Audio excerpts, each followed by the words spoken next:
జూపల్లి కృష్ణారావు గారు, అదేవిధంగా పొంగులేటి శ్రీనివాసరెడ్డి గారు, సీతక్క గారు, స్థానిక పార్లమెంట్ సభ్యులు డికే అరుణ గారు, మీ అభిమాన నాయకురాలు శాసనసభ్యులు డాక్టర్ పర్ణిక గారి అధ్యక్షతన జిల్లాలో ఉన్న అందరి శాసనసభ్యులు, అధికారులు, చీఫ్ సెక్రటరీ గారు, ముఖ్యంగా విద్యార్థులు అందరూ కూడా ఈ కార్యక్రమంలో పాల్గొని విజయవంతం చేసినందుకు మనస్ఫూర్తిగా మిమ్మల్ని అందరినీ అభినందిస్తున్నాను.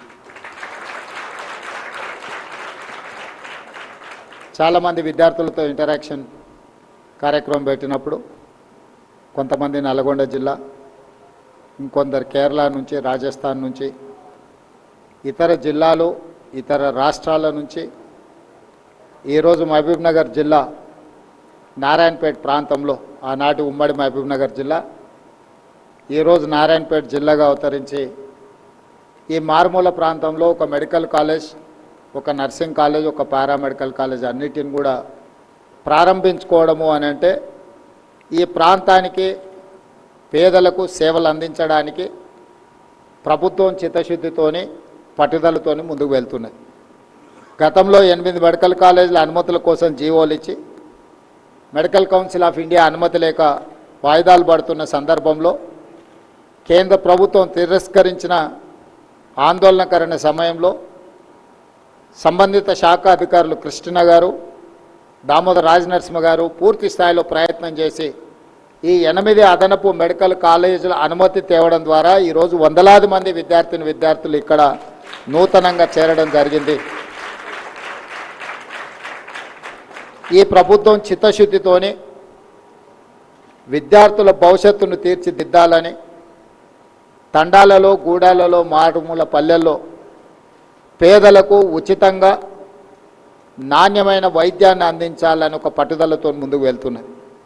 అందులో భాగంగానే ఈరోజు మీకు కావాల్సిన ఇన్ఫ్రాస్ట్రక్చర్, అన్లెస్ అంటిల్ ఇన్ఫ్రాస్ట్రక్చర్ లేకుండా, టీచింగ్ నాన్ టీచింగ్ స్టాఫ్ లేకుండా మీరు ఒక గొప్ప డాక్టర్లుగా రాణించడం అనేది కష్టం. దీనికి ప్రభుత్వమే పూర్తి స్థాయిలో సహకారాన్ని అందించి ప్రభుత్వం పర్యవేక్షించుకుంటూ ఈ కార్యక్రమాన్ని ముందుకు తీసుకెళ్తేనే ఇది విజయవంతం అవుతుంది. మేము ఎంత చేసినా, ఇన్ఫ్రాస్ట్రక్చర్ మీద మేము హండ్రెడ్స్ ఆఫ్ క్రోర్స్ స్పెండ్ చేసినా ఈ ఇన్ఫ్రాస్ట్రక్చర్ను సరైన విధంగా నిర్వహించుకొని విద్యార్థులు ఉపయోగించుకొని మీరు రాణించినప్పుడే వీటి వల్ల ప్రయోజనం చేకూరుతుంది.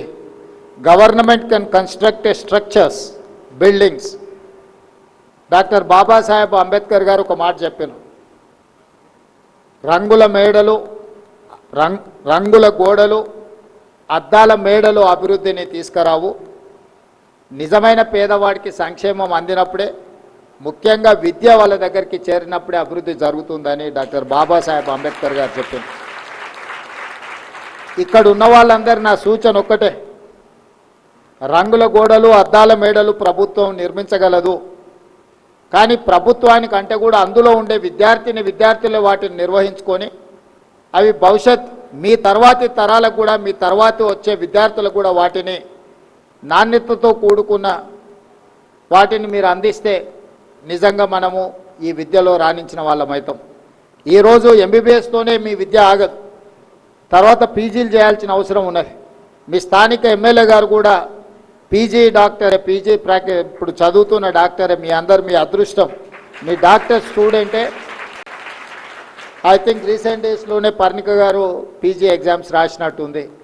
సో మీ వర్టికల్లోనే, మీ కేటగిరీలోనే, మీ కోవాలో సంబంధించిన మీ డాక్టర్లకు సంబంధించిన మీ ఫ్యామిలీ నుంచే ఈరోజు నారాయణపేటకు శాసనసభ్యురాలుగా ఉండడం అనేది మీ అందరి అదృష్టం. మీ కష్టాల గురించి, మీ అవసరాల గురించి, మీకు ఇక్కడ కావలసిన వసతుల గురించి మీతో పాటు డాక్టర్ పర్ణిక గారికి కూడా సంపూర్ణమైన అవగాహన ఉన్నది. తప్పకుండా ఈ నారాయణపేట జిల్లాకు కావలసిన ఈ ప్రాంతంలో ప్రారంభించబోయే మెడికల్, నర్సింగ్ అండ్ పారామెడికల్, అదేవిధంగా ఇంటిగ్రేటెడ్ రెసిడెన్షియల్ స్కూల్స్, వీటన్నిటిని కూడా నిధులకు ఇబ్బంది లేకుండా సంపూర్ణమైన అభివృద్ధి కార్యక్రమాలను ప్రభుత్వం ముందుకు తీసుకెళ్తుంది.